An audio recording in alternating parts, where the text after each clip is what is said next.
Hello, Archie Dunlop here with Talking Astrology with Archie on Friday, May the 16th, 2025. Today there is something rather obscure going on, and that is that the Sun and Venus are aspecting the Cupido-Hades midpoint. Now, yeah, that sounds obscure. We're talking about two hypothetical planets here, Cupido and Hades. These planets don't necessarily exist. They were reverse engineered by the astrologer Alfred Witte, I think, during the First World War. And what Alfred Witte was trying to do, he was trying to work out the timing of artillery barrages, and so he knew when the barrages happened, so he thought there was some hidden hypothetical planet that might relate to these events, and so he developed these two planets. In fact, he and his co-workers developed 8 planets, and the first planet he developed was Cupido, and I think then Hades. And so Cupido and Hades are two of the hypothetical planets that, in my experience, probably work the best. And Cupido is connected with love, and Hades is connected with death. I mean, that is a massive generalization, but they're coming together through the Sun and Venus aspecting the Cupido-Hades midpoint. So I thought in this video I would try to delineate what it might mean for the Sun to be making a hard aspect to the Cupido-Hades midpoint. And this might say something about what today and tomorrow are going to be like, because at the moment the Sun is actually conjunct Algol, this fixed star connected with death and bad things happening, and it's also on the Cupido-Hades midpoint. So do indulge me, or you don't have to indulge me, you don't have to watch this video, but I thought it'd be just interesting to look at this midpoint in detail. It might be a good learning experience. But before I consider Cupido and Hades, I want to look at the astrology and the I Ching for today, which is Friday, May the 16th, 2025. So here is the chart for today, set for noon New York time. By the way, if you do enjoy this video, feel free to like it, and if you want to subscribe and you're not subscribed, then I'd be very grateful to have you subscribe, because it does make a difference to the channel. I have to say that. My apologies. And so here is the chart for today, and I put in all the hypothetical planets. We don't actually need to look at the hypothetical planets right now, so I will take them out. So the moon is still in Capricorn, so it's in Capricorn for all of us, wherever we are. And so we can say the usual things about moon in Capricorn. Moon's in an earth sign. Also, the Sun is in an earth sign, so there is a certain earthiness today, a certain ability to relate to the material world, and perhaps to regard it as being important. It does matter. We would maybe prefer it not to matter, but sometimes we do have to put our own material interests first. Now, the moon in Capricorn is making a trine to Mercury. So Mercury is at 10 degrees Taurus. Moon trine Mercury strikes me as a pretty good aspect. It's about how we deliver our message, and it's potentially about the mind and the heart being on the same wavelength. And the mind and the heart are both important when we try to communicate. We have ideas which come from our mind, we have feelings which come from our heart, and this is what communication is all about. So it's a good opportunity to really project who we are and what we want, and people need to know, don't they? And additionally, the moon is making a square to Venus. Moon square Venus, potentially an important aspect, because Venus is at the moment semi-square of the Sun. So that semi-square, the Sun, Moon, Venus, sorry, the Sun and Venus are semi-square tomorrow. So the Moon is picking up on that Sun and Venus. So what actually happens is that the Moon is making a square to Venus, and it's also making a sesquiquadrate to the Sun. Sesquiquadrate is an 135-degree aspect. That's 3/8 of a circle. But Moon square Venus, you've got two feminine planets in square to each other. It can represent a conflict. I mean, not a conflict as in angry words, people getting horribly annoyed with each other. It's just two different approaches. Moon in Capricorn. Moon in Capricorn is quite staid, wants things to be done in a particular way, doesn't want to make mistakes, doesn't want to cause too many difficulties. But then Venus in Aries can be quite impulsive. And so Moon square Venus overall could be about impulsive behavior, but behavior where we're trying our hardest to keep things stable, but it doesn't work out, or we overindulge ourselves, and we don't like the fact that we're overindulging ourselves. How can we like the fact? Moon in Capricorn square Venus in Aries, and it does link with Uranus as well, because over the weekend we've got a Sun-Uranus conjunction. I mean, that is a big event, the Sun-Uranus conjunction. And I think it could have an impact on a lot of people. Trump, for example, has got his Mars at 26 Leo, so Sun and Uranus will be square his Mars. Benjamin Netanyahu, the Prime Minister of Israel, I think he's got his Mars at around 26 Leo as well. So he's someone who's going to be affected. Additionally, there is Angela Rayner. Is she the Deputy Prime Minister in the UK? She hasn't been too happy recently, so she might have a bad weekend. But I'm talking about Friday now. I'm not talking about the weekend. So those are the main aspects going on. We do have the Sun and Venus aspecting the Cupido-Hades midpoint. Now, I'm going to be talking about that in detail at the end of the video. But as far as what it might mean on a sort of day-to-day level, well, Cupido and Hades are two planets which are very different principles, but they're also a pair. I mean, at least I regard them a pair, because there are planets that you do regard as natural pairs, like the Sun and the Moon, Venus and Mars, Jupiter and Saturn. And I would have said Cupido and Hades also are a pair. Cupido is relating to relationships. It's connected with Venus. It's about love. It's about coming together with other people.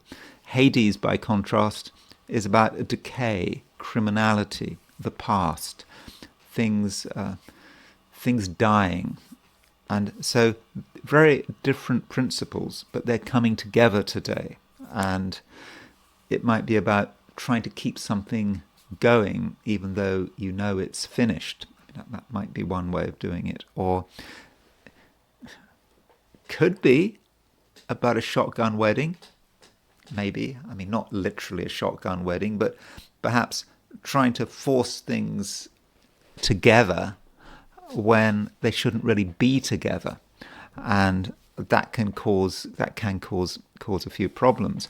Now, what makes Cupido and Hades relevant is the fact that the Sun and Venus are aspecting the Cupido-Hades midpoint. So now I will show you Cupido and Hades, just to give you an idea about what I'm going to be talking about later in the video. So there's Hades at 13 Cancer, and there is Cupido at 9 Capricorn. So they're kind of in an opposition aspect. And so the midpoint, the Cupido-Hades midpoint, is at around 11 Aries. So you can see Venus is exactly on the Cupido-Aries, the Cupido-Hades midpoint, and the Sun is making a semi-square to the Cupido-Hades midpoint. And so that may say something about today. Maybe people trying too hard to create connections, and their motives may be up the creek.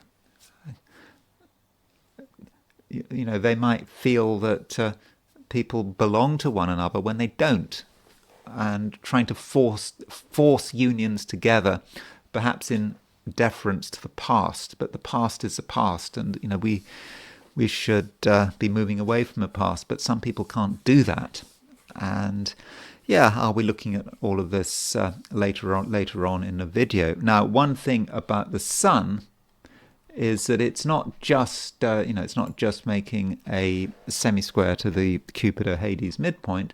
It's also conjunct Algol. Now, the Sun is conjunct Algol every year, but when the Sun is making a semi-square to the Cupido-Hades midpoint, conjunct Algol, fairly close to a conjunction of Uranus, there might be cause for concern. And the Sun will be conjunct Algol, tomorrow as well, so over the weekend, and yeah, it'll be conjunct Uranus.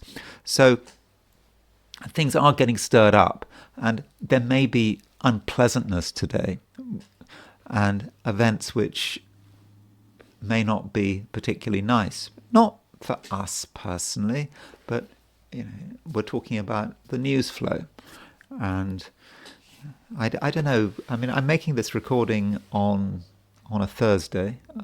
I'm doing it for Friday, but there's a meeting, there was supposed to be a meeting between Russia and Ukraine in Istanbul. Again, I don't know how it's working out. So by the time you watch it, you might know more. You might know more than me. But that seems to reflect what's going on with this build-up to the Sun on the Cupido-Hades midpoint. People trying to come together, but it's all very forced, and is it really going anywhere? And so that might be how it feels today. So don't force yourself to do things. Don't force yourself to go to parties, meet people, if it's just a matter of obligation, because I just don't think it's going to work out. So that is the picture for New York, and if we recast the horoscope for Sydney, Australia, you can see that the moon is at 3 degrees Capricorn at noon in Sydney, and so it's 7 degrees earlier. So that means if you are in Australia and New Zealand and you are up very early this morning on a Friday, but the moon might be in Sagittarius, very late Sagittarius, in which case it would be making a square to Saturn. So maybe you shouldn't try to do anything too important very early this morning, because it might not work out. But then the moon moves into Capricorn, and then you'll be like everyone else on the planet. I don't want to give the impression that Australia and New Zealand are this sort of isolated place with different rules. I'm just telling you that you're a bit behind here with moon moving into Capricorn, at least in terms of your own clock. But by the morning, after dawn, the moon will be should be in Capricorn, and that is really the main difference. And now I want to look at today from the viewpoint of the heliocentric chart. So here is the heliocentric picture, set for noon New York time. Now you will notice that heliocentrically, Jupiter has gone into Cancer. Now I don't know how important that is, but I suspect it is important. And, and Venus has gone into Capricorn at the same time. So that suggests a big shift. And you've also got Neptune on the absolute verge of going into Aries. So something is changing. That may say something about the economy. It may say something about the markets, if you're into financial astrology.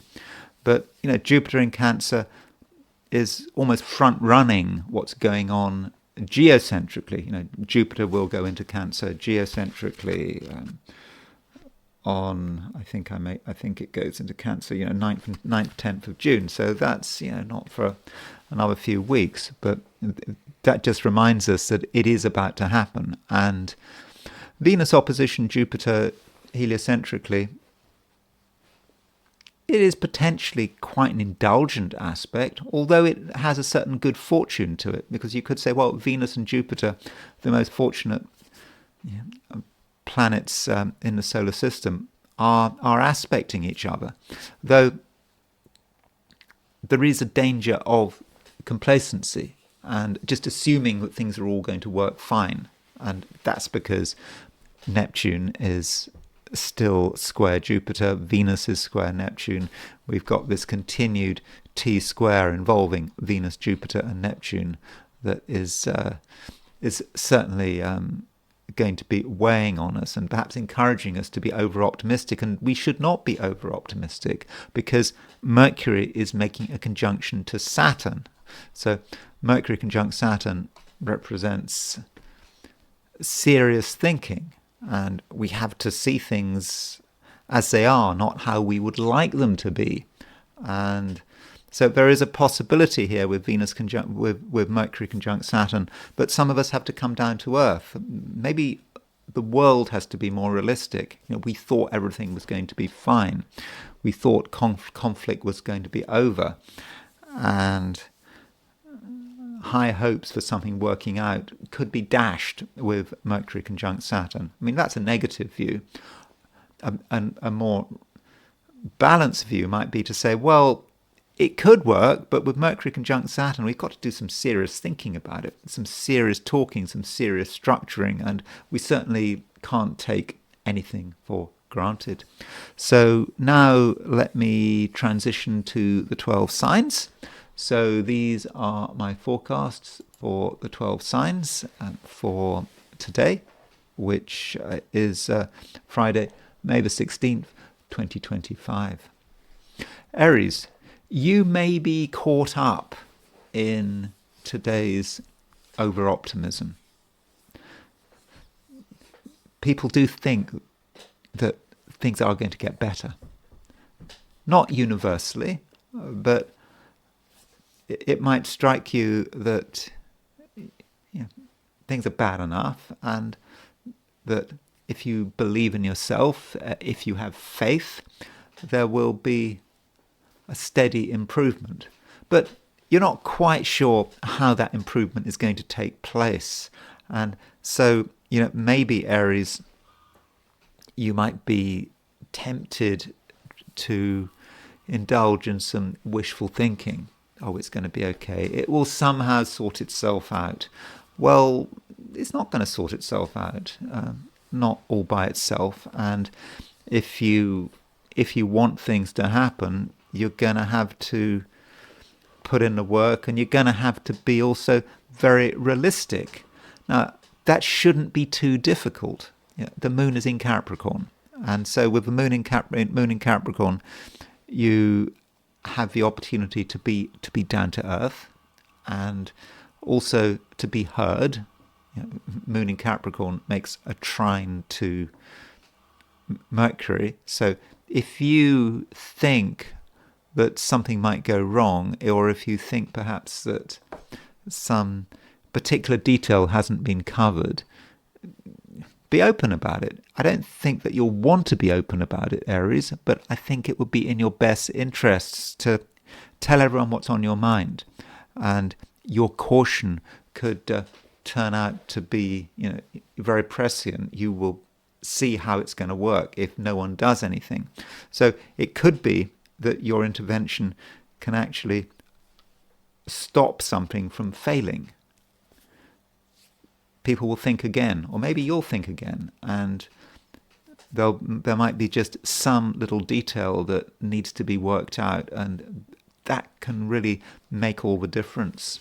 And to make the most of the day, Aries, it is important to be practical and realistic, and not drift off into sort of flights of fantastical, over-optimistic thinking. Now, that doesn't mean to say that you can't have a belief that things are going to be fine. But belief on its own is not going to get you anywhere.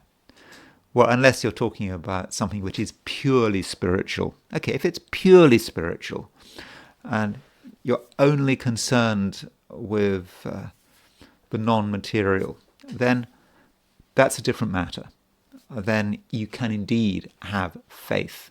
You can trust yourself to do the right thing, and you can sort of believe that something is looking after you. But even then, you may need to put in some effort.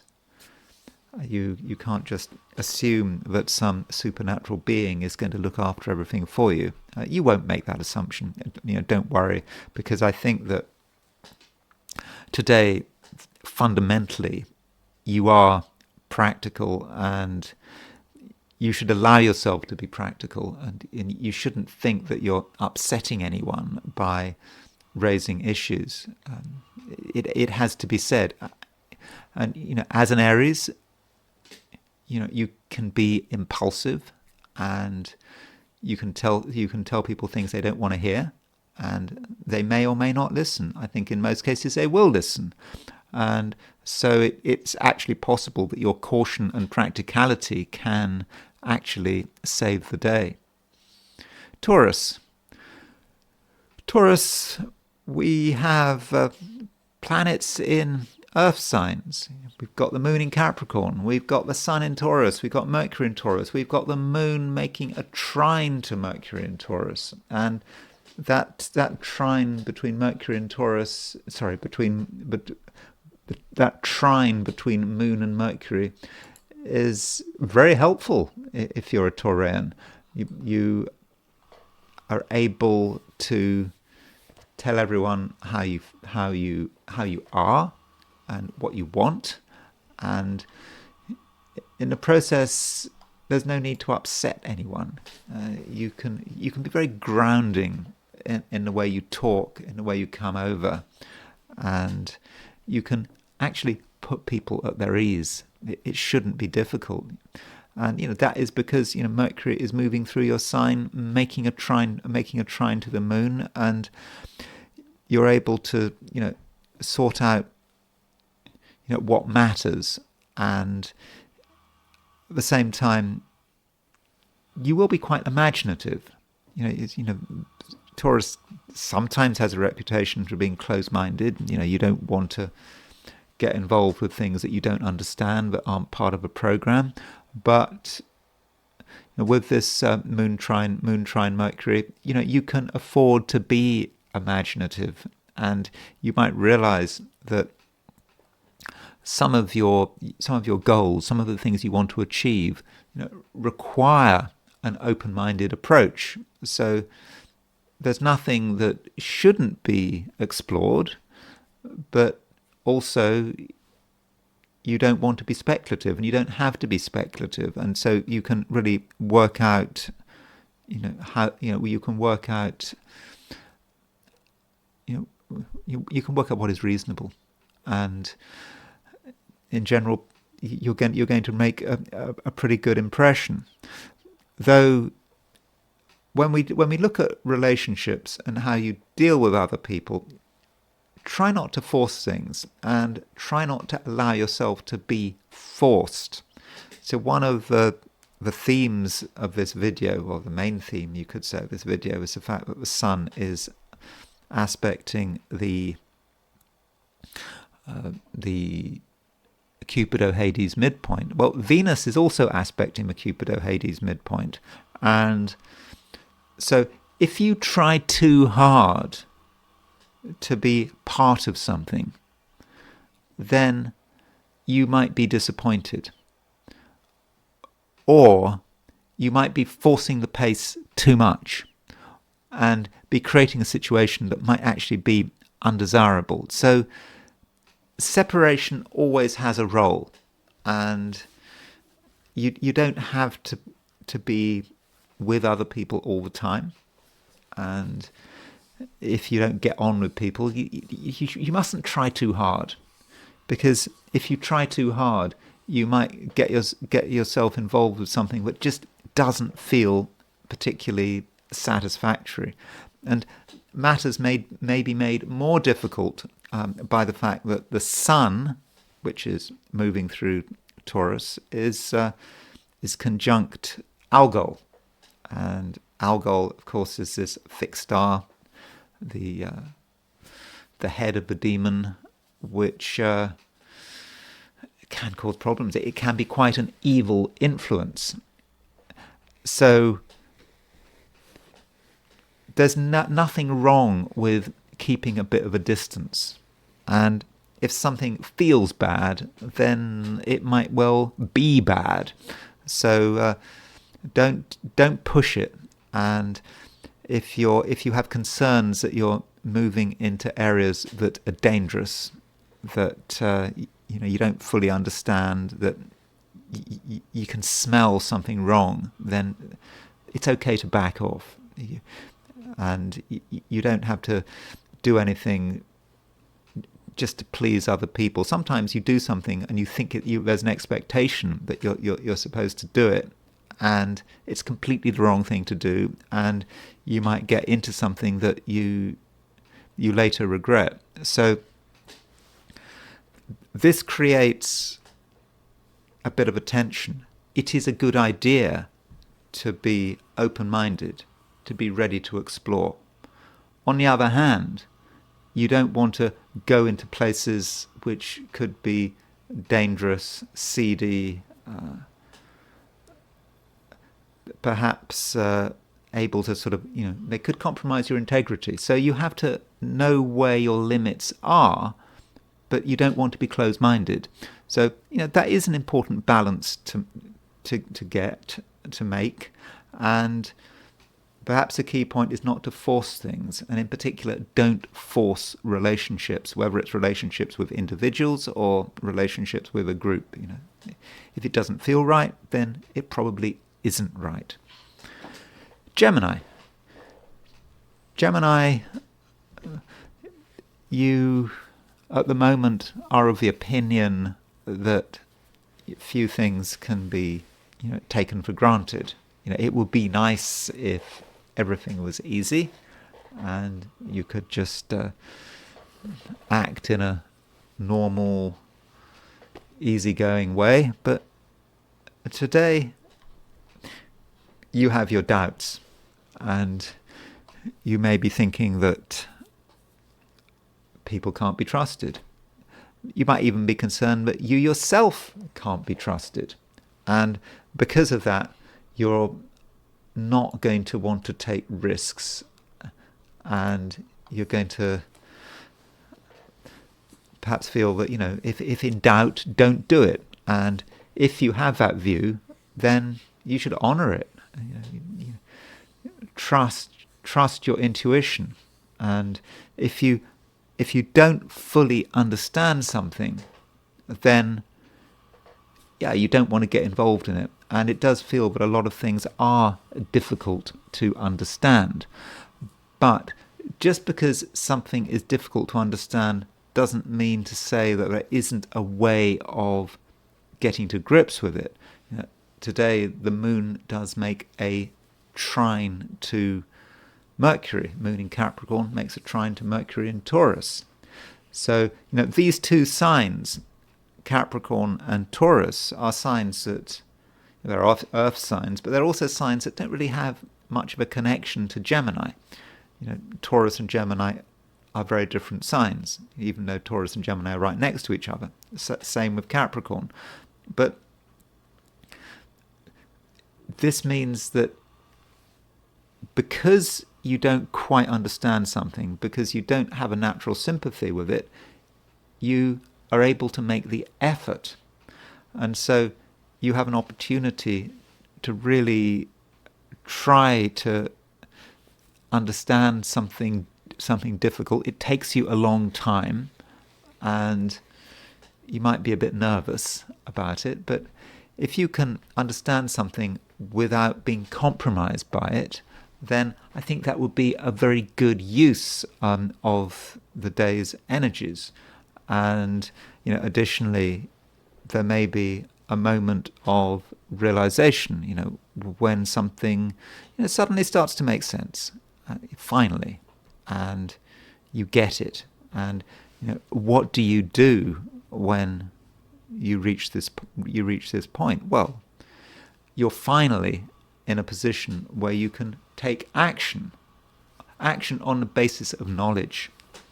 And that might mean that you decide to get closer to something, or it might also mean that you run a mile. You finally know what you're dealing with, and that does give you knowledge, and it might give you a warning.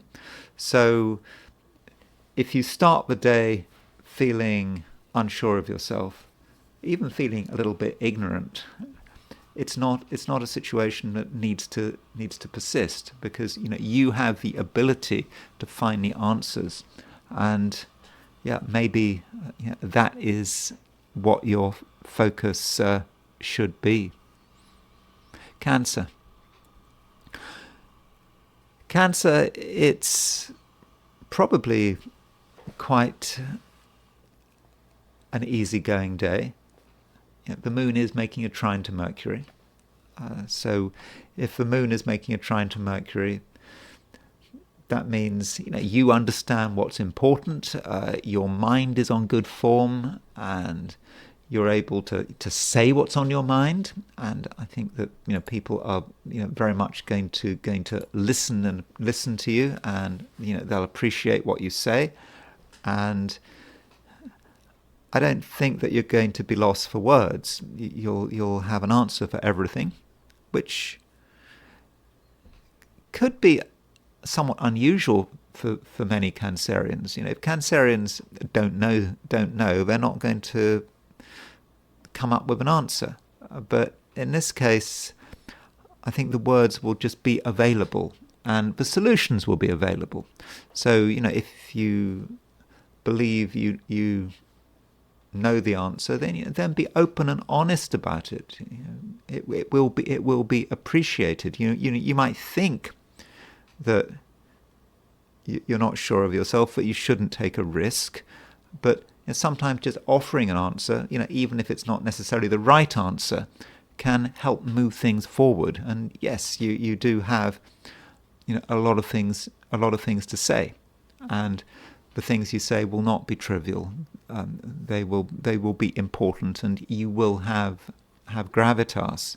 And additionally, the moon is making a square to Venus. So moon square Venus may be about your self-image, and it's not just what you say. It's about how you project yourself. And Cancerians may have a little bit of doubt about how they're presenting themselves, a bit of nervousness, and it may just be something very physical.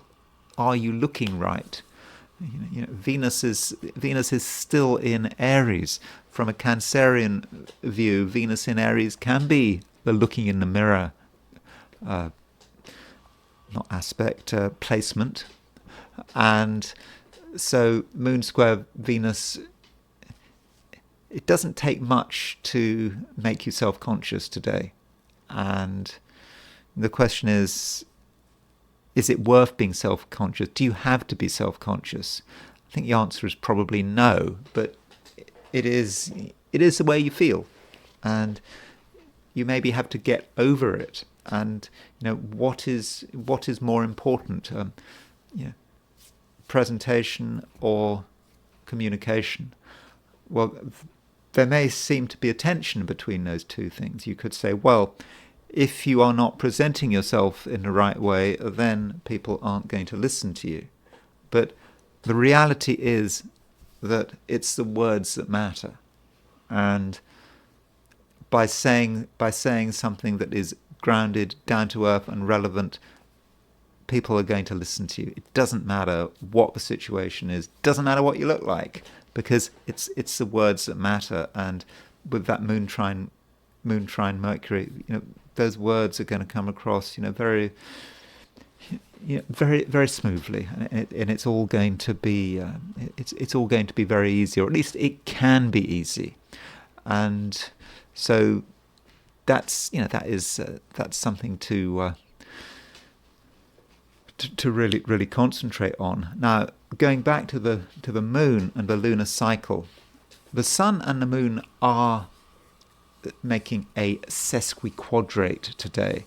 Now, normally I don't really bother with sesquiquadrates, but a sesquiquadrate does represent a stage on the lunar cycle. You could take the lunar cycle, perhaps regard it as a cake, and divide that lunar cycle into 8 parts. And you've got the new moon, then you've got then you've got the full moon, and so half a cake later. And when the sun and the moon are sesquiquadrate, you've been through 5/8 of the lunar cycle. So there is a tension here because the sun and the moon are making this 135-degree aspect at a time when the moon is starting to make a sesquiquadrate to Uranus, and in fact the moon will be making a square to Venus as well. So at some stage today there could be a feeling of tension when it feels like you've taken something so far, and then what? And are you able to take things to the next stage? And because remember, we had the full moon relatively recently, and so this is a waning moon, but it's a stage in the waning moon where you're wondering, can you see it through? Is it worth it?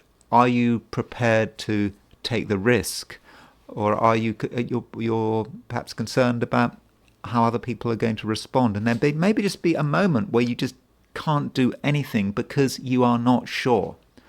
But I do think it's just a moment of decision, and once you realize what you want to do and how you're going to go about it, then things will start making sense, and then you can proceed at a normal pace, or perhaps even at an accelerated pace.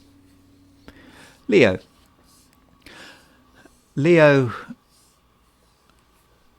have to say that the sun is starting to make a conjunction to Uranus, and the sun is also conjunct Algol, that fixed star that can be rather unpleasant.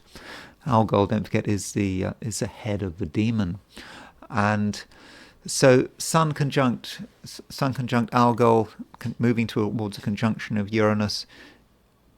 You may not believe that everything is working out.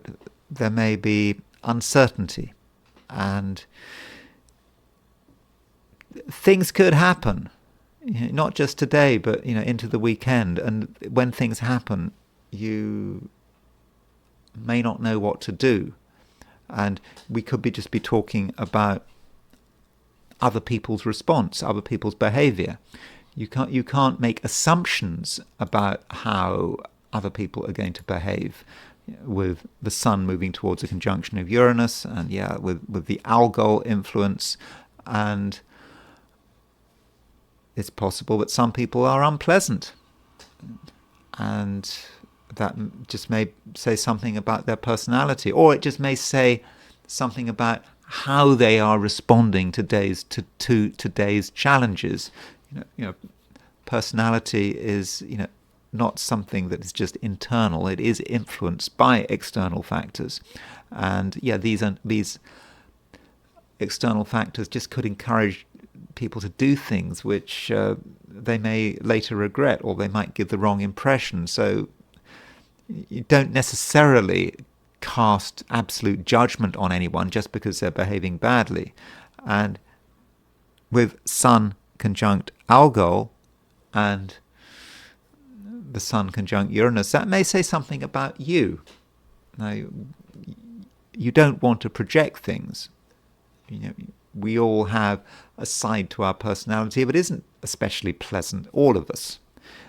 If we claim that we are pure and we have no evil within us, no capacity for malice, well, we're not the Buddha, are we? Well, we might be the Buddha, but unless we're the Buddha, we're kidding ourselves. And so look at your own behavior, look at your own thoughts, and just consider how you are thinking about other people. And if you have negative thoughts, and if you have destructive thoughts, and forget, we all have destructive thoughts, all of us. So if you have those kind of thought patterns, be aware of it. Don't be ashamed of it. You don't necessarily have to be honest about it either, but just be aware of what you might be doing to make matters worse. And your reactions could, in certain situations, make a bad situation, even worse. So, I'm sorry to be negative about that, but I think that is something that, has to be pointed out. And, if you're tempted to criticize anyone, it's possible that, really you should get your own house in order first. And I'm not saying that to make you feel bad. I'm saying that because, astrologically, that is actually a good thing to do right now, getting your own house in order. Your attempts to create order out of chaos can actually be very successful today. And you'll have a very systematic approach, once you get going. And you can start to confront your own and other people's sloppiness and just get through the mess and create order out of things. And if you do that, you may actually find that some of your negativity, starts to reduce. So, that is something that you can do. And the headline aspect for today, what this video is all about, is the Sun making an aspect to the Cupido-Hades midpoint. The last half of the video, that's what it's all going to be all about. Of course, the Sun is your ruler. So with Sun on the Cupido-Hades midpoint, this may say something about relationships, not just relationships with people, but with groups of people. Don't force it. Don't try too hard to get on with another person. You might feel that there's an obligation there, that you have to be nice, that you have to be part of something. You may even feel that other people should be part of what you are doing. And there might even be a bit of social imperialism on your part.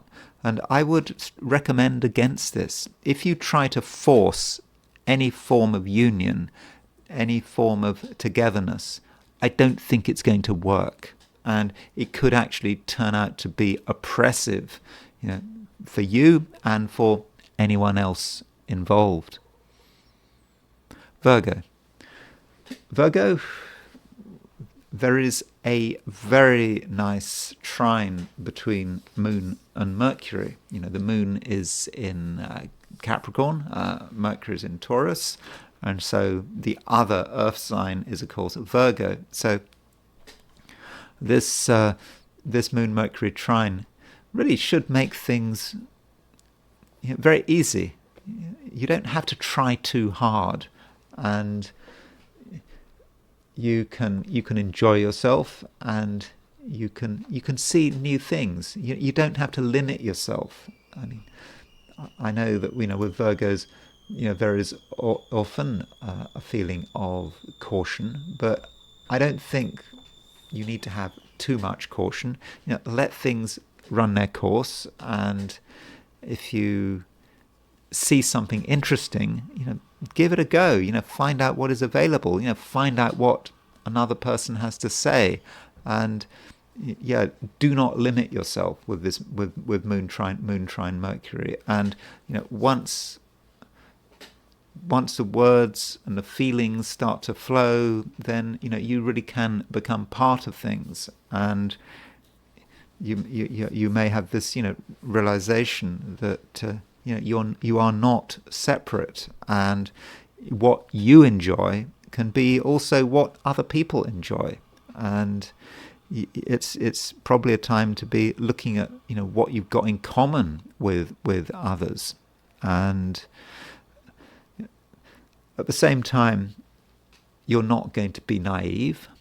If we look at the heliocentric chart, Mercury is making a conjunction to Saturn, and I actually regard this heliocentric conjunction between Mercury and Saturn as being quite positive, because it allows you to be realistic, but in the face of optimism. So it's good to be optimistic, and it's good to have high hopes for the future, and I think you can have high hopes for the future, but also you're able to combine that with a grounded optimism, with a grounded realism that allows you to think about what is possible.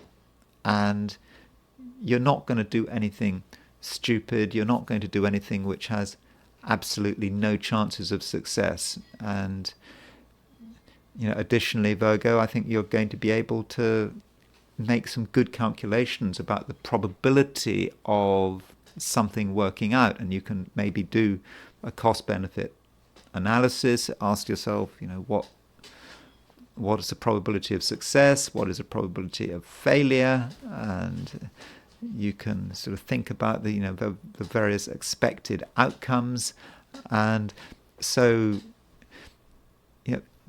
that means that you are someone who gets the balance right, and that's what we need at the moment. And so, Virgo, your opinions and your advice are important, and also your calculations. I'm not talking about calculations sort of necessarily in a mathematical sense, but you just have this natural calculation about what is likely to happen, and you're able to consider the various possibilities, and you can communicate these possibilities, and I think people will listen to you. Even if no one is listening to you, you will be able to make good decisions, based on the facts, and based on the probabilities. So Virgo, it really is a day when you're in control. And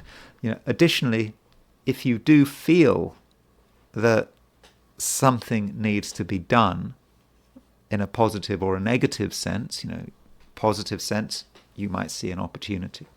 Negative sense, something has to be stopped before it gets out of control, because you can see how things can go wrong. So whatever it is, whether it's positive action, negative action, you're going to be very good at it, and it can come from nowhere. Suddenly, Virgo realizes that something needs to be done, something needs to be said, and you take that initiative, and it's a bit of a shock, but you make an effect, you make an impact, and in that way you can make things happen for yourself in a positive sense, but you can also be a brake as in braking a runaway cart, a runaway truck, and just stopping it before it goes over the cliff. So Virgo, it's a day when you need to really be in the center of things, and don't forget, you can also be imaginative. You can let your imagination have free rein, and there are few things that you're unable to talk about. Libra. Libra, you probably feel that it's not really a time when you want to be out and about. You may be more introverted than usual, and that's probably okay. You know where you feel comfortable and safe, and there's no need to be drawn out. I mean, I think there is going to be pressure to be drawn out. The moon is making a square to Venus, so moon square Venus with Venus is in Aries, your opposite sign, and it may be that people want you to do things that you don't want to do, or you just may feel that there's just a moral pressure to move beyond the bounds you've set yourself for. But if you feel pressure, how real is it? Maybe it's nothing. And so with that moon square Venus, don't allow yourself to be pushed around.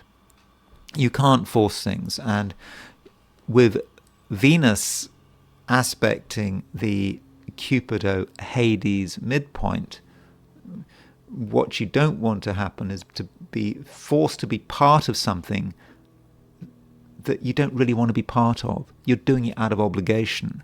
And if anyone is advocating togetherness, union, maybe even advocating for a particular kind of relationship, you have to question their motives.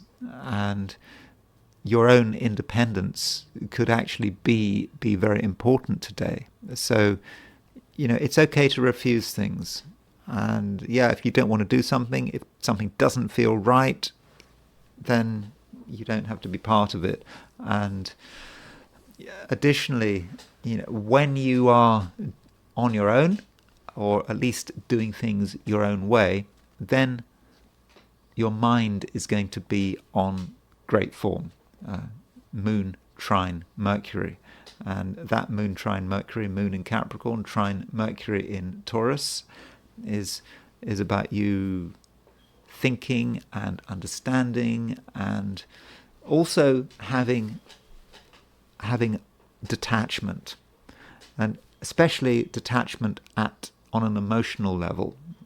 Because if you're emotionally worrying about what other people are doing, feeling, the pressure they're putting on you, then you're not going to be able to think straight. But when you have got space, your mind will be able to work really well, and you'll be able to understand things like never before. And this understanding may relate to sort of general matters. It could have a spiritual side to things, but it could also have a financial side of things. So if you're worrying about money, or at least if you're thinking about money, and you're worrying about what should your stance be, particularly if you're involved in some complicated financial arrangement where there might be pressure on you, then having some detachment might allow you to absolutely understand what things really are like,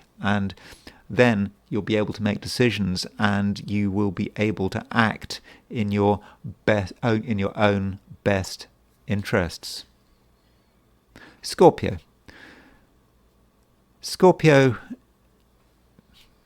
the moon is still moving through Capricorn.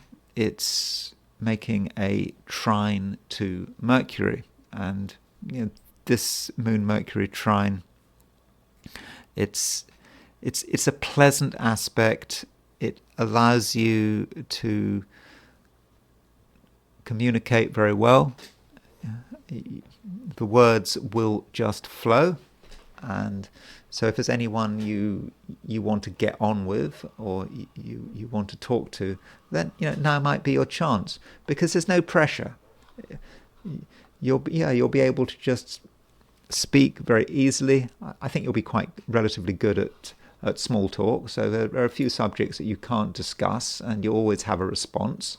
And just by saying things, you can create new connections. And if you're able to say things, you're also able to listen. I think you'll actually be quite a good listener, and you'll come over as being someone who is it's quite down to earth, and you will appear to be paying close attention to what is being said, but also, Scorpio, you're not going to be forgetting your own best interests. Mars is still in Leo, and so Mars in Leo is a very sort of high-profile place for Mars. So you will be thinking about that, but perhaps it's a situation where you need to get on with people in order to further your best interests. You've got to be friends with as many different people as possible, and the more you can talk, the more you can listen, well, the better it is for you. And while you're talking and while you're listening, you don't have to get carried away. I mean, there may be some pressure to get carried away. You might hear things which are quite fantastic, which are unrealistic, and it's unrealistic. And the question then is, if someone is talking nonsense, and some people are talking nonsense, you won't be talking nonsense, but some people could be talking nonsense, then what do? Do you be polite? Do you just let them carry on? Or at some stage, do you intervene and bring people down to earth? And I think you can't allow speculative thinking to continue for too long. Because if you allow it to continue for too long, you might get wrapped up in it. So there may be times during the day when you have to be realistic, you have to be down to earth, and you have to maybe take a risk. And that risk is telling someone something, and you're just worried that it might be taken in the wrong way. Perhaps people don't want to hear bad news. People don't want to hear criticism. And Scorpio, I think because of your sensitivity, that you will be able to be critical, but in a way that is constructive and is not going to cause offense. And as far as relationships are going, as far as relationships are concerned, I've already suggested that relationships look pretty good, and the reason relationships are pretty good is because of your ability to communicate, the fact that you can talk about anything and people are going to tend to trust you. And if you start a conversation, that is the beginning maybe of a new relationship, or it could be that you're already involved with someone and there in the past has been some kind of communication breakdown, and in that case the words can flow, and you can build bridges, or perhaps it's rebuild bridges. So it does look overall being like a constructive day when you can get on with most people. Sagittarius, it's a day when you may be of the opinion that some things do matter, and you have to concentrate on them. And we might be talking about something very material. The material side of things is important today, and other people might not be bothered with it, but you should be bothered with it. And it's actually a great opportunity to bring things out into the open of a material nature. So it could be that, Sagittarius, that there's something that you have been avoiding, you didn't want to be bothered with it, but you knew it was important, and it could be sort of financially important, but the less said the better, or you didn't want to upset anyone. But right now, with the moon making a trine to Mercury, you do have a chance to talk about lots of different things, including difficult subjects. So if you have been holding back, then perhaps now might be the time to be open and honest. And you're a Sagittarius, that really shouldn't be a problem. And if you are honest, you'll find that your choice of words and is going to be excellent. And you may find that what you thought was a complicated issue is actually really very simple. And in terms of relationships, there's something very down to earth about today, and down to earth about other people. People are perhaps more down to earth than you realize, and if you treat them, with a down to earth approach, and you just you tell people what's on your mind in a sort of in an honest way, then relationships can really work out very well, regardless of what the relationship is about. And so in general, do not be afraid of communication, and don't be afraid of honesty. And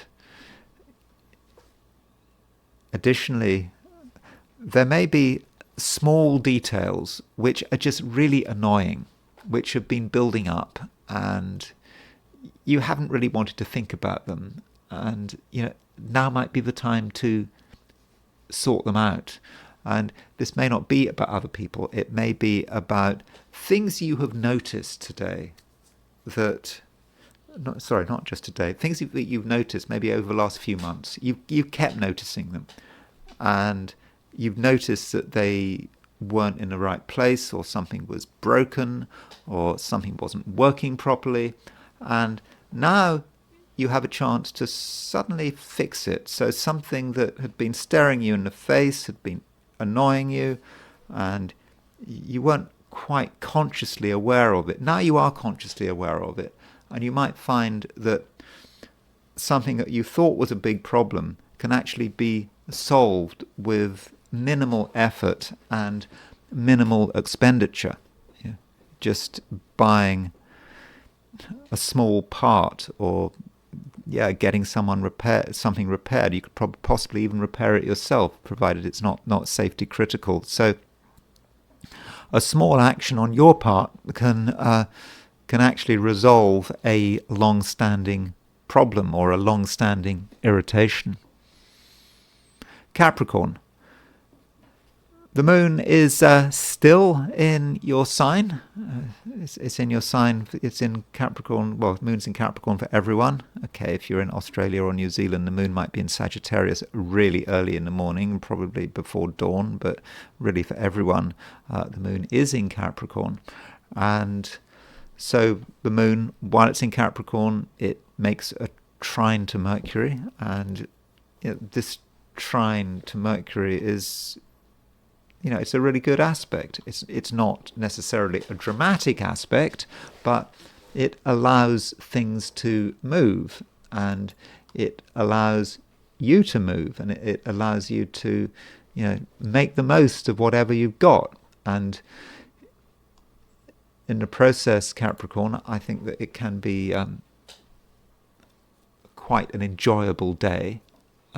There should be a lot going on to stimulate your mind, and it could be about new ideas, but also you find yourself doing something which reminds you of how good you are at it, and it's obvious. So that that is one way in which the moon trine Mercury can work. Moon trine Mercury might also say something about relationships. The moon could represent another person, a person who likes you, or finds you interesting, or believes that you've got something that they want. And Moon trine Mercury could be about someone who is able to talk, talk more than usual. So perhaps you need to get in touch with certain people. Perhaps they haven't said much in the past, and you weren't quite sure what they wanted. You weren't quite sure, what they were about. But if you give people an opportunity to talk, then they can really flow, and you can actually understand what someone is all about by listening to what they're saying. And they can also understand what you are about. And it's a good opportunity through conversation to really express the power of your personality. I mean, you have a very strong personality, and your personality has been especially strong over the last few days. And so it continues. So we're not just necessarily talking about random communications with another person. We're talking about communications which do have a certain focus, and you can control this focus because, you are a powerful person, and the things you say, the things you do are going to get noticed. And I think in most cases, people will do things your way, and you mustn't have any worries about control. And so do enjoy the moon moving through Capricorn. One thing though, the moon is making a square to Venus, and I think this square to Venus could be important, and it may represent something connected with the home, and something that needs to be attended to, or it could be about decoration, what something looks like, and something upsetting the harmony. And I must say, overall it's a great day, but something might just bother you. It doesn't feel right, and it could be the behavior of another member of your family, something they're doing. It doesn't seem appropriate, and it may be a situation where you have to say something. But again, don't worry about it too much, because as I've already said, you're very good at communicating today. If you've got something on your mind, no problem there. And other people are in the mood for discussion. So if you think something is wrong or something needs to be changed, especially in a domestic setting, then do make that change. And another thing, if you happen to be working at home today, it's always great to be working at home, but if you are working at home, there could be disturbances that you hadn't fully planned for. Not serious disturbances, just irritating disturbances. And you may have to establish your boundaries and make it clear that your time is important. So working at home may require a little bit of negotiation today, but I don't think it's going to be too much of a problem. Aquarius, you don't actually have to do anything if you don't want to. You might feel the pressure to maybe do something you just don't want to do, and it might feel easiest to give in to this pressure. But the very pressure that you feel is a sign that something is not entirely right. And it could be, Aquarius, that you're being forced to do something that you don't want to do. And you have to look at anyone who is putting a pressure on you. What are they trying to do? What are they trying to achieve? It may be that they feel that they have to force some kind of union, some kind of structure onto you, because it makes them feel easier. But you're an Aquarius.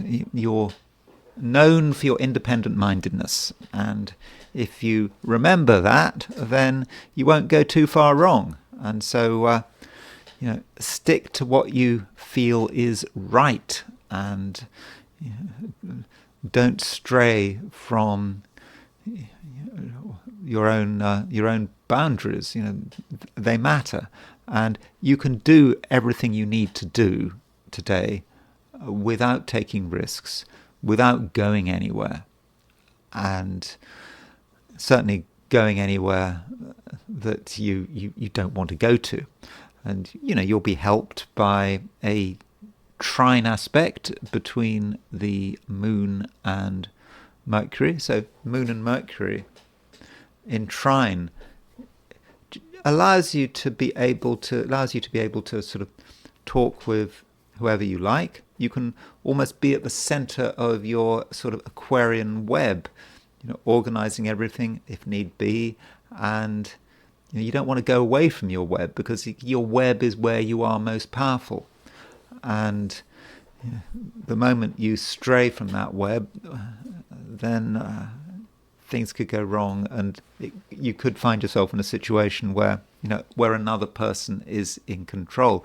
And again, that's just so unnecessary, because if you do things right and you stick to what you know and trust, then you're actually very powerful. You are the one in control. So there's absolutely no need to give up that power and give up that control, and don't allow yourself to fall for temptation. Temptations can take many forms.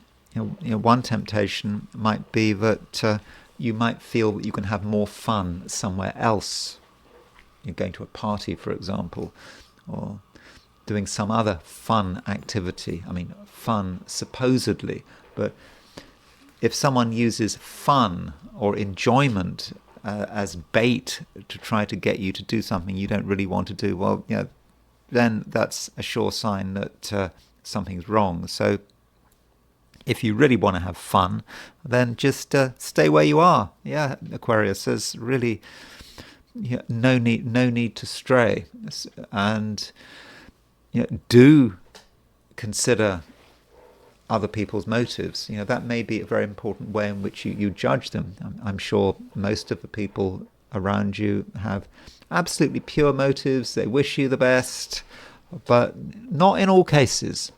And some people could be up to no good. We shouldn't forget that the Sun is conjunct Algol, and the Sun is conjunct Uranus, and that the Sun is on the Cupido-Hades midpoint. And so the Sun, of course, is ruler of Leo, which is your opposite sign. And so whatever other people say on the surface cannot necessarily be trusted, and they might have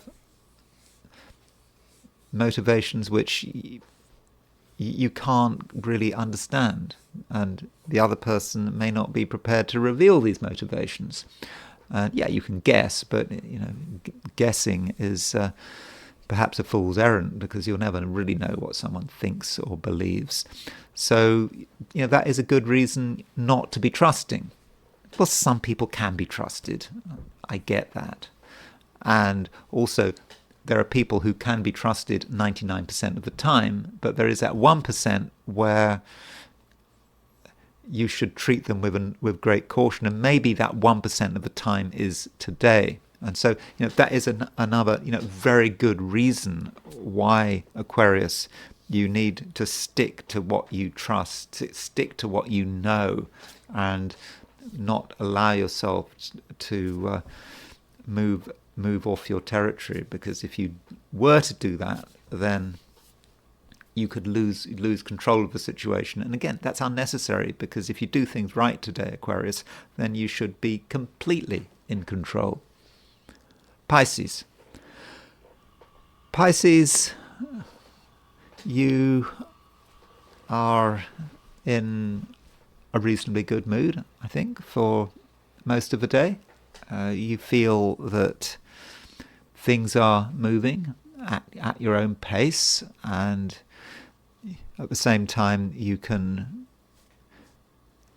pay some attention to what other people are doing. Your social skills right now are pretty good, and if you make an effort with other people, they will reciprocate, and it's a great time for conversation. You've got lots of things to say, and what you say may not be tremendously important or of massive significance, but it doesn't matter. The point is that communication exists, and in general, for most of the 12 signs today, communication is good, and for you, it's particularly good, and you can maybe benefit from the fact that other people are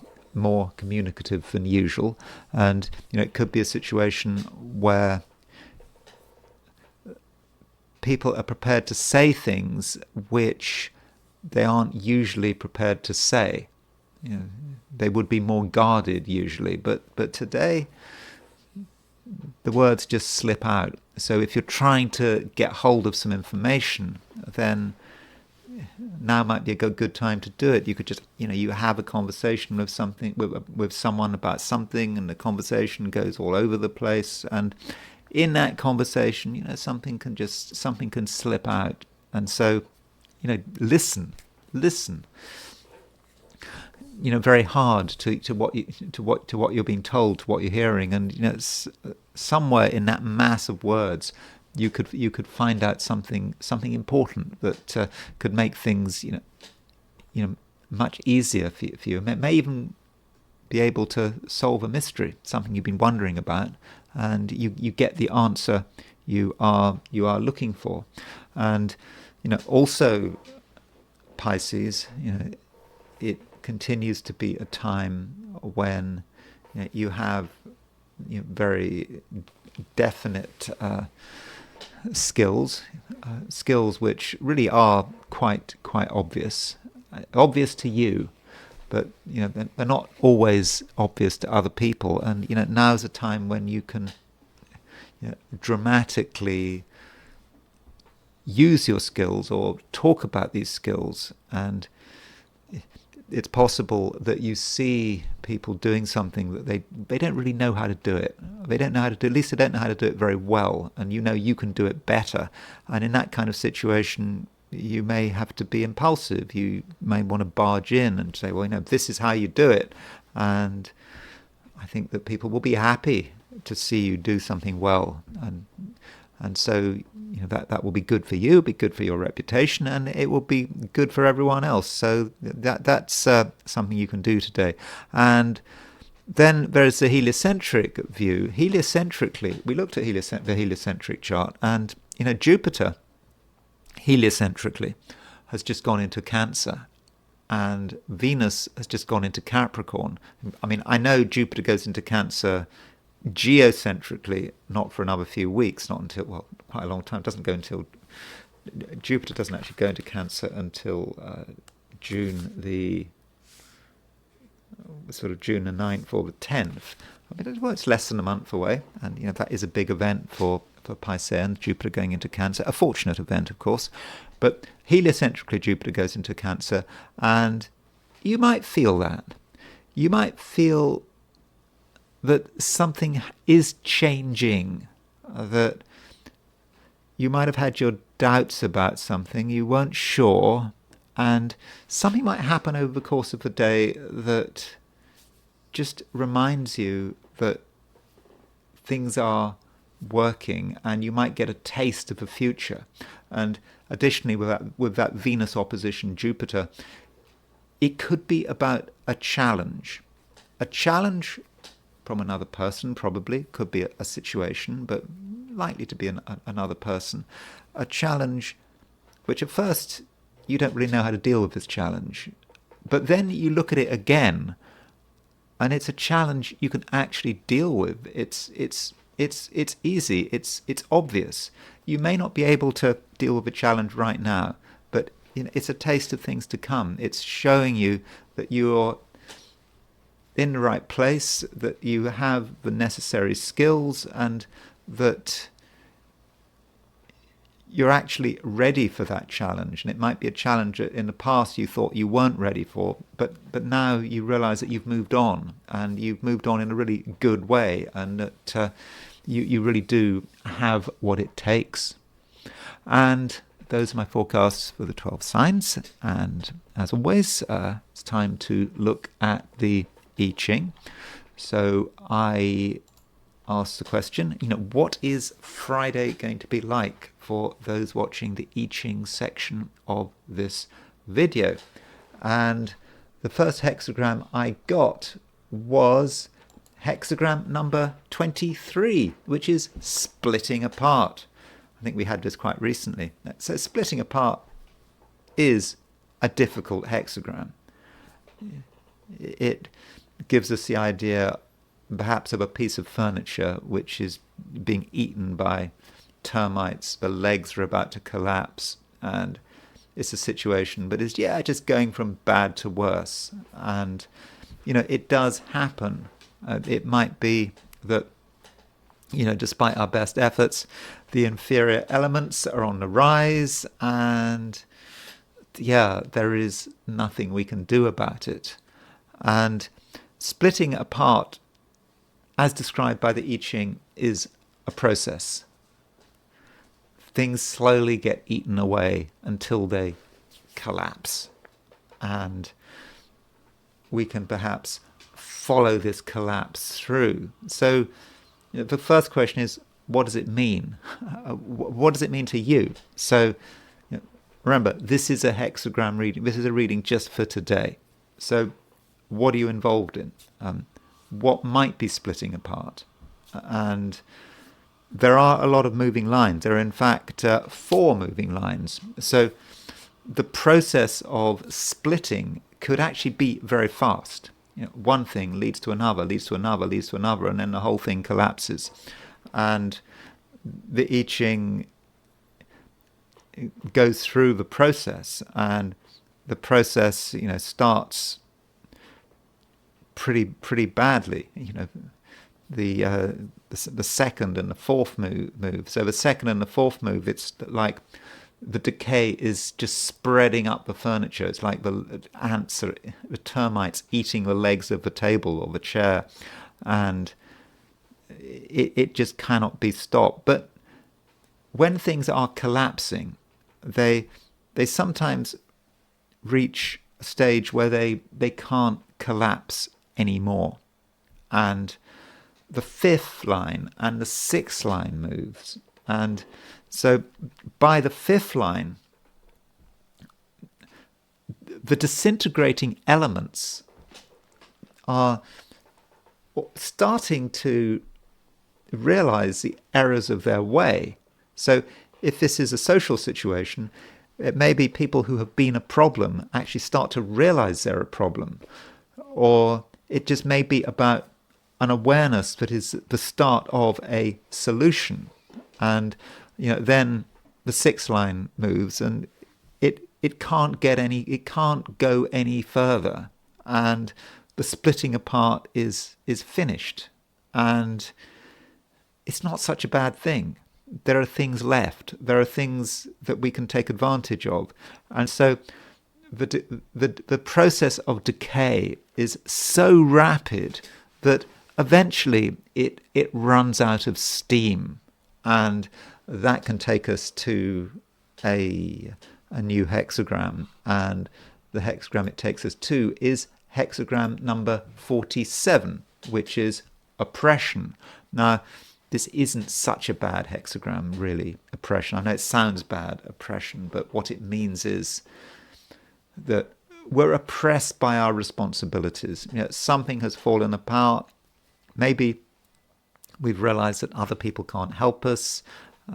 Support has gone, and we're left with something on our own, and we've got to pick up the pieces. Oppression. And this is something we do. We can do it. We have got sufficient strength to finish it off on our own.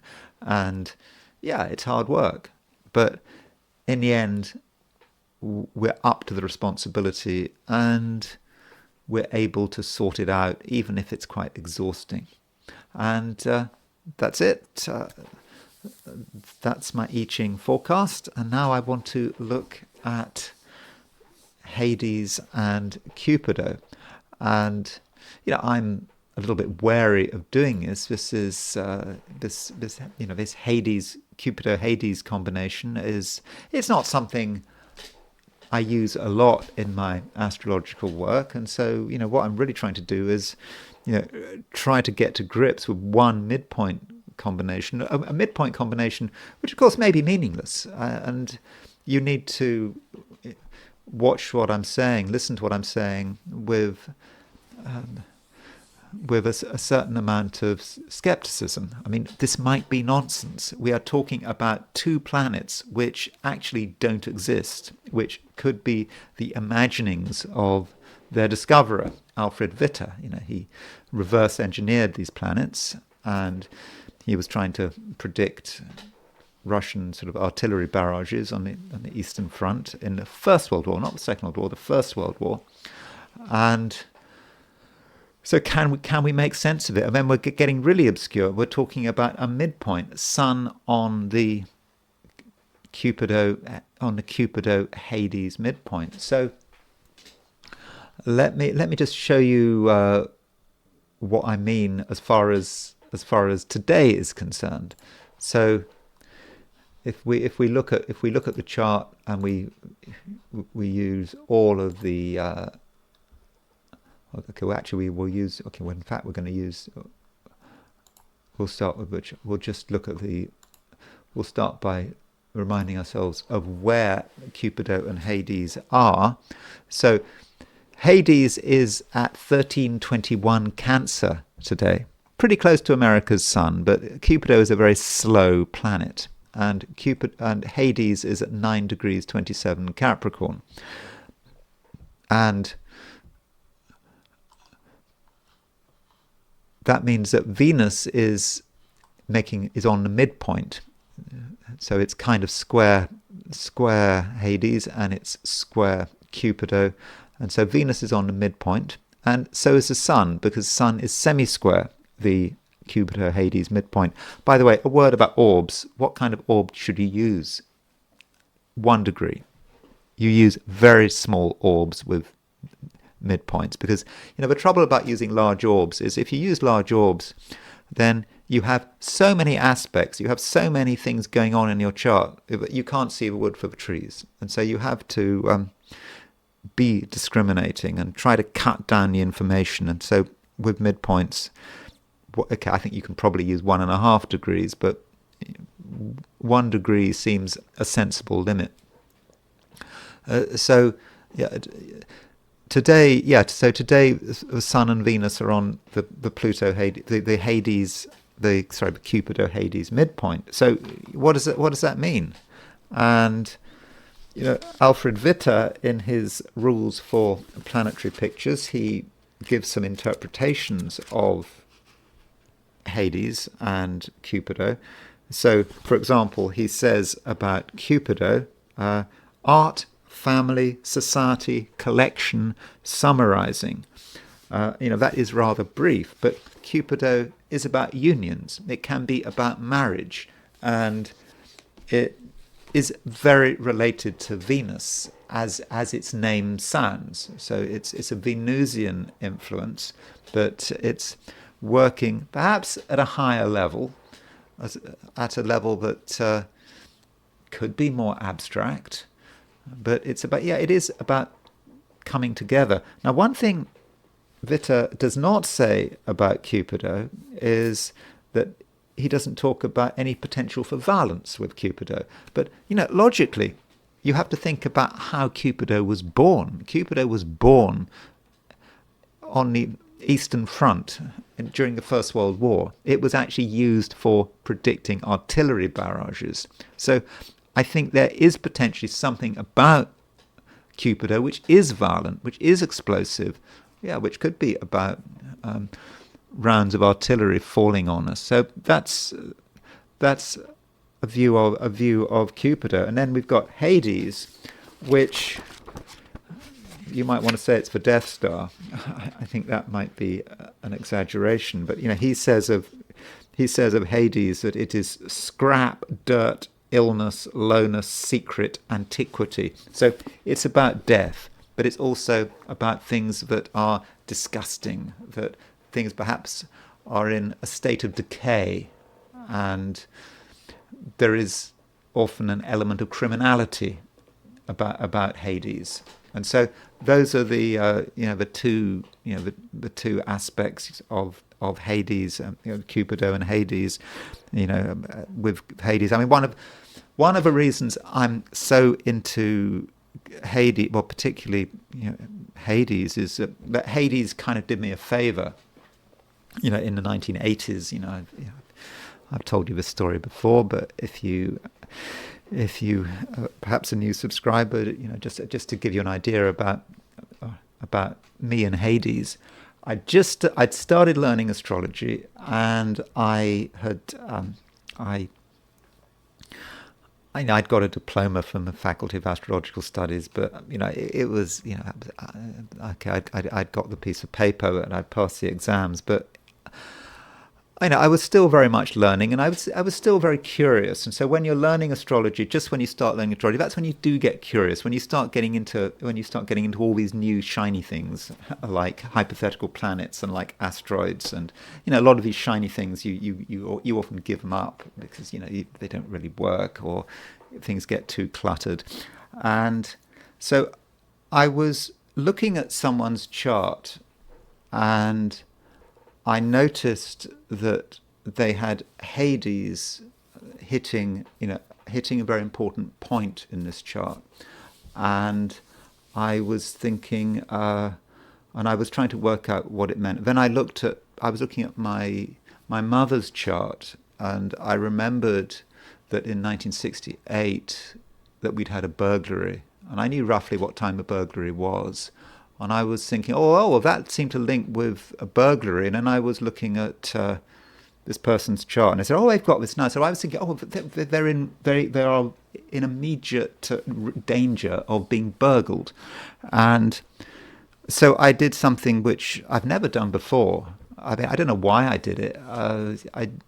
It was impulsive, and you should never do this as an astrologer, ring people up to warn people about things. It's bad practice. But anyway, I called this person, and I said, you are in imminent danger of a burglary, and I warned her of a burglary was about to happen. And and then as it happened, someone broke into her flat, her apartment, an hour after my phone call, and it was some I don't know, he was some outsider going through her drawers. I think he was looking for underwear or something, but it happened an hour after my warning, and it wasn't me, by the way.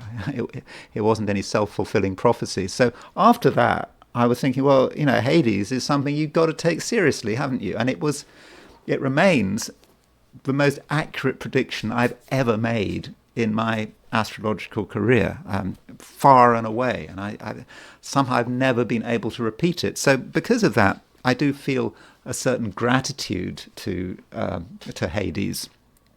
So as far as the Hades Cupido midpoint is concerned, the Cupido Hades midpoint is concerned, what does it actually mean?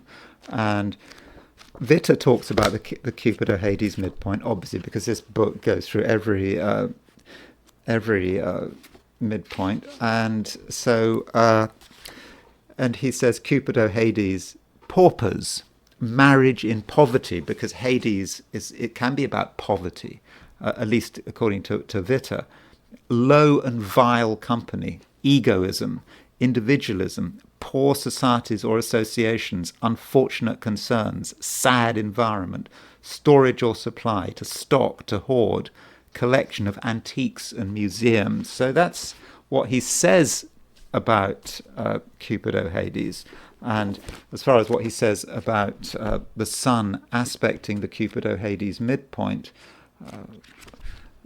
again, I'm not convinced he's got the whole story here, but what he says is the sun on the Cupido-Hades midpoint, poor husband, the man who very much feels his dependence through poverty, itinerant artist, to make a living by roaming around. Or Venus on the Cupido-Hades midpoint would be miserable love associations, prostitution, poor housing, compelled to be satisfied with anything. And thinking about Cupido and Hades, Hades is a planet of death. Cupido is a planet of union. You could say, I'm probably pronouncing this wrong, but it's connected with Liebestod. Is that sort of some Wagnerian approach, Wagnerian view? You have love and death living together. I think Aleister Crowley would talk about Thanateros. He would connect it to Thanatos is the Greek for death, and Eros is love, and so Thanateros. So love and death are kind of combined. And isn't it, the Wagnerian opera, is it Tristan und Isolde, talking about the love and death and this tragic union between Tristan and Tristan and Isolde. So that might be a theme of Cupido and Hades. And so we have this right now, sun on the Cupido-Hades midpoint, and so it might be about a union that is tragic. People are forced together, and it doesn't really work out. They're trying to come together, but the situation is bad. Yeah, and it could be a forced union. That's why I think in one of my readings of the 12 signs I talked about a shotgun wedding, or was it in the introduction? A shotgun wedding to my mind would be a Cupido-Hades event. Something is forced, and one or both of the parties are unwilling. And yeah, it could be about love and death coming together at the same time. Of course, what I'm about to do is I'm going to be look at some examples of the sun on the Cupido-Hades midpoint. And so if we want to look at the 90-degree dial for today, to show you what I mean. So if we put the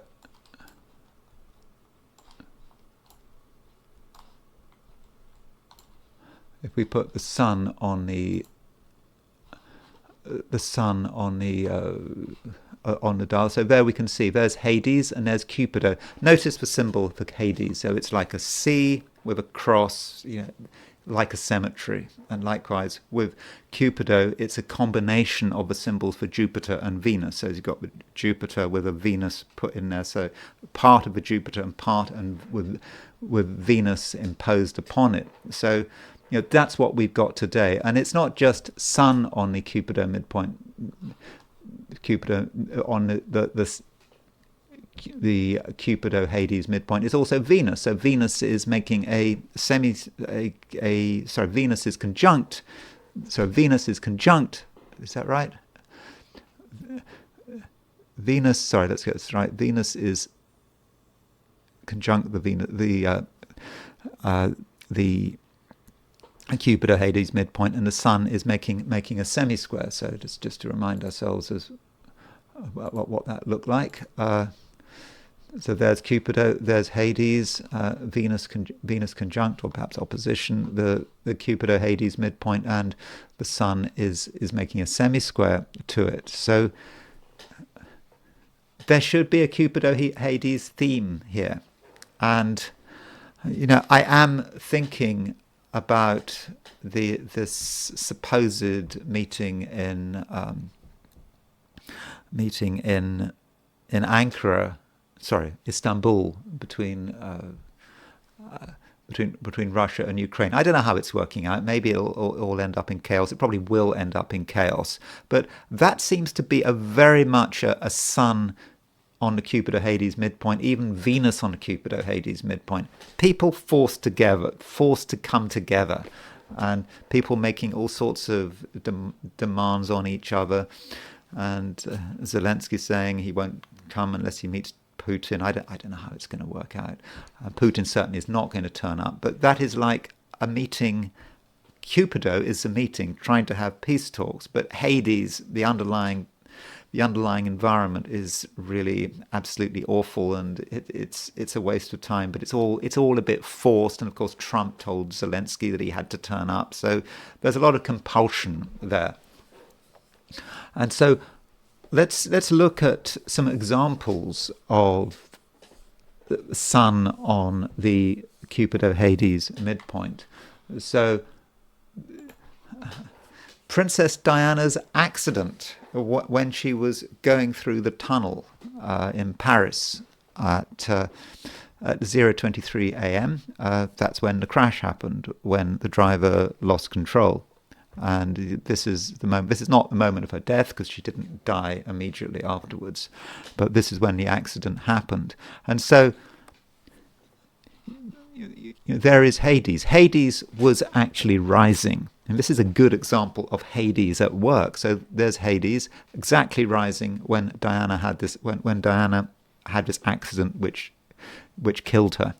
And so there's Cupido, and the sun was exactly conjunct the Cupido-Hades midpoint.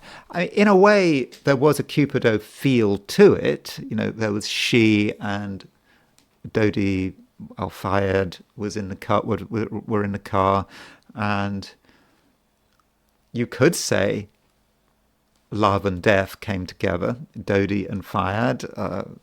Well, we don't quite know what the relationship between Diana and Dodi was, how keen she was on him, and there are different accounts from Dodi's family. They're saying one thing, and I don't know what the real picture was, but there was, you could say, something quite forced about it, and it was about Dodi. It was about this couple. Whether they were a couple or not, we don't know, but it was connected with death and sun on the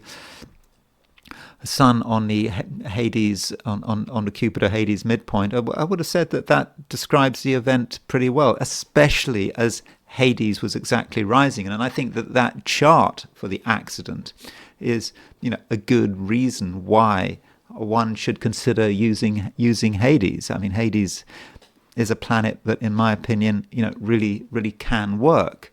Now, we talked about the Eastern Front with Hades during the First World War, and I was suggesting that maybe Hades isn't just about love.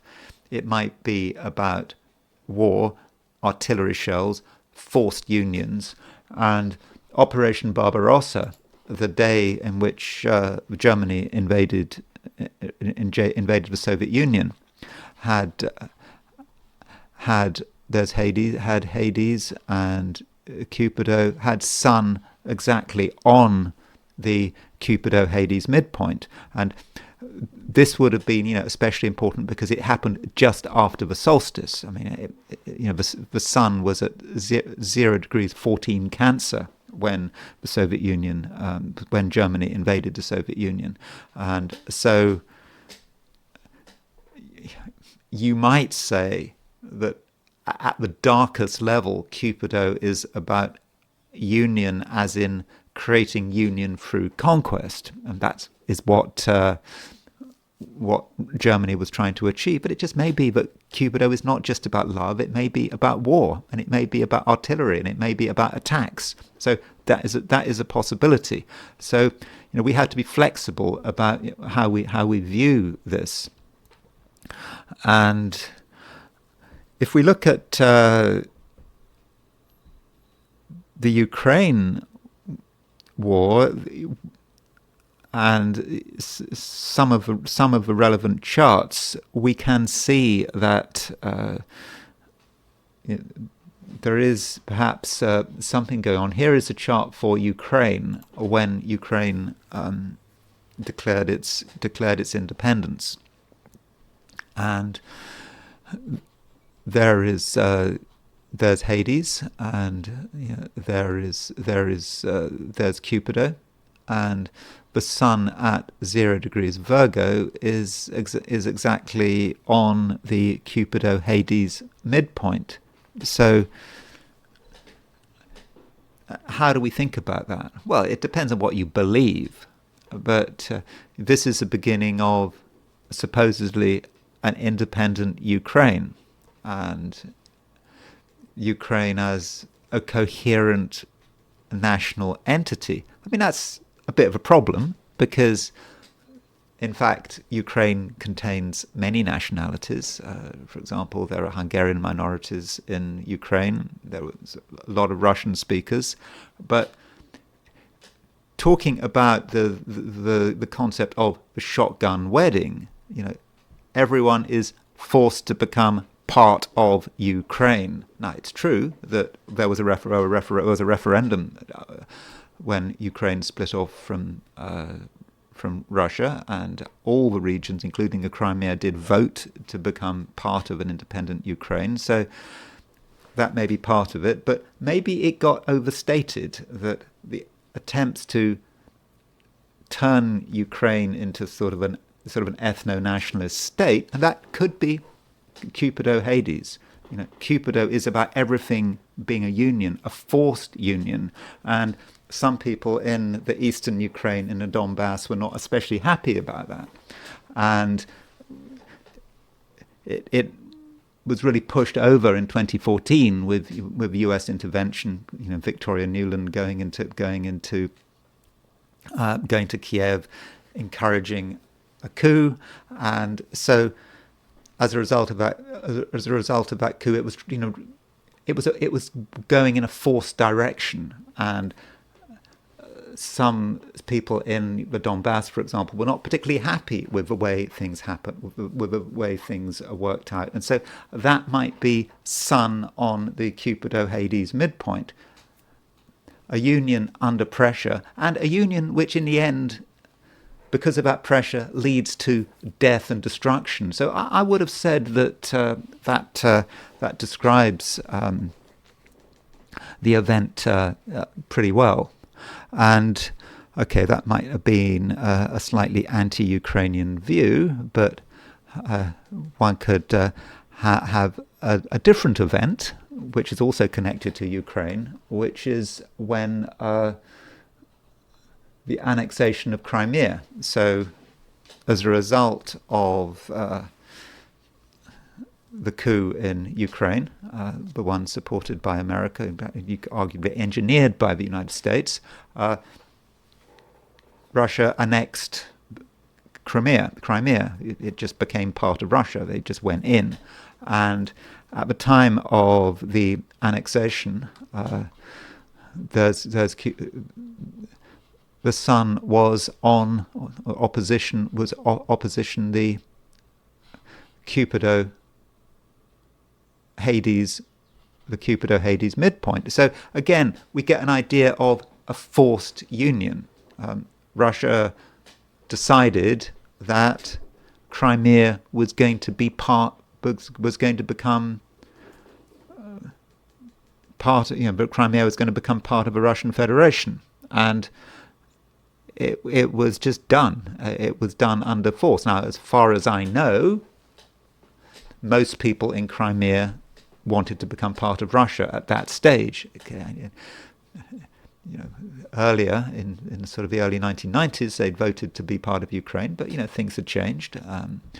Perhaps the Crimean people in Crimea were not happy with the situation anymore. But I think that there was a broad acceptance of this, although some would argue with this. But still, it was a forced union. So I think that in terms of sort of international politics, you get the view. Now, if you want to continue with that idea, then you can look at Vladimir Putin's chart.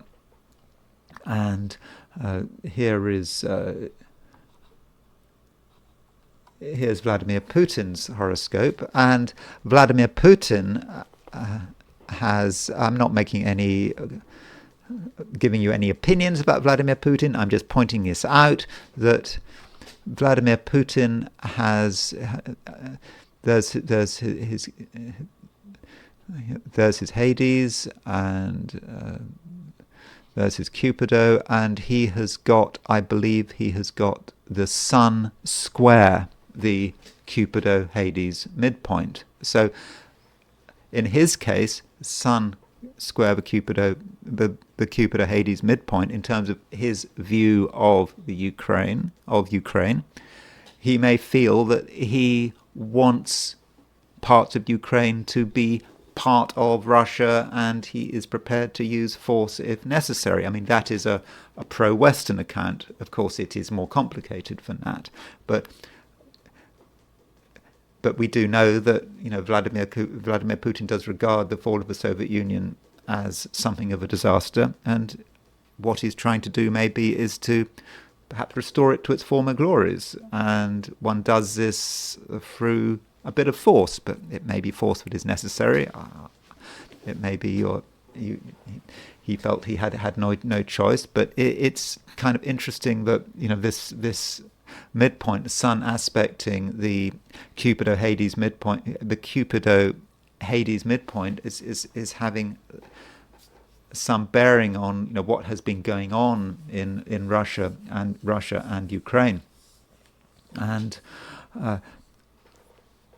there are some other sort of negative events. The assassination of Rajiv Gandhi.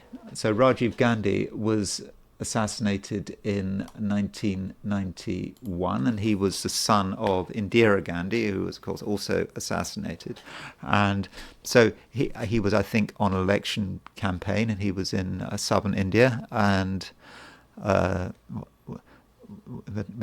Tamil Tigers or someone involved with that went to this election meeting, and they were garlanding, he was being garlanded with flowers, and this woman had an explosive attached to her. I think it was under her dress or something, and she said that she kissed his feet and then blew herself up. And so that took place when the Sun was square the Cupido-Hades midpoint, and that sort of describes the event, sort of garlanded with flowers, coming together, kissing his feet, a group, a collection of people, and she blows herself up. Sun on the Cupido-Hades midpoint, and interestingly, Rajiv Gandhi's brother, Sanjay Gandhi, he died in a glider accident in 1980, and when this accident took place, the Sun was semi-square the Cupido-Hades midpoint. So both, I think they were the only two sons he had, because she had. So both of Indira Gandhi's sons were killed, one in an accident, one in an assassination, when the Sun was making a hard aspect to the Cupido-Hades midpoint. So maybe we're getting a feeling for what Cupido-Hades is about, and people coming together, and there being disruption. When J.D. Vance made his speech at the Munich Security Conference on Valentine's Day 2025.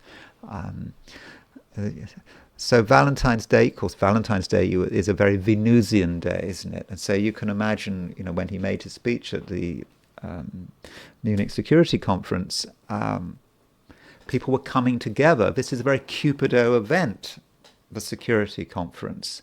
And then Vance makes his speech, there's Sun, that makes his speech, and he attacks the delegates, or he attacks the institutions and countries that the delegates represent, and he talks about the catastrophic attacks on freedom and democracy in Europe.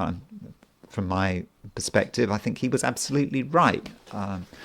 Whatever you think of Vance, he certainly made an important point, but free speech and democracy are under pressure in Europe, and he was deciding to make it very clear that he didn't approve of it, and he called them out. And so in this case, the Sun was semi-square the Cupido-Hades midpoint. So that's Hades making itself felt. Hades is a very negative force, and it's just destroying the harmony of the whole conference and completely wrecking a conference, you could say. But it had to be said. So these are a few thoughts about Cupido and Hades. I mean, as far as another famous person who's got Sun on the Cupido-Hades midpoint, Emmanuel Macron. Emmanuel Macron has the Sun again semi-square or sesquiquadrate the Cupido-Hades midpoint. He is someone who wants to be in control, and he wants to bring people together. I mean, he's quite into a united Europe, but on his terms and not on anyone else's terms. He is Jupiter. He is the one who knows best, and so that's his vision. Bringing people together, even if they don't like it. Bringing France together, even if they don't like it, and having a vision that he is not prepared to compromise. So, those are a few thoughts on Sun aspect in the Cupido-Hades midpoint. I'm not saying that Cupido or Hades work, but I think there is some evidence, as far as I'm concerned, that one should be looking at Cupido and Hades. It's just interesting that Hades was exactly rising at the time when Diana's had that terrible accident in 1997. So I would urge you to experiment with these two planets, because I think it might be an experiment that is worth the effort. So thank you very much for watching this video. If you did enjoy this video, I'd be very grateful if you were to like it. If you're not subscribed, I'd be extremely grateful if you indeed were to subscribe. If you want to buy me a coffee, there's a link in the description, and I will talk to you again tomorrow.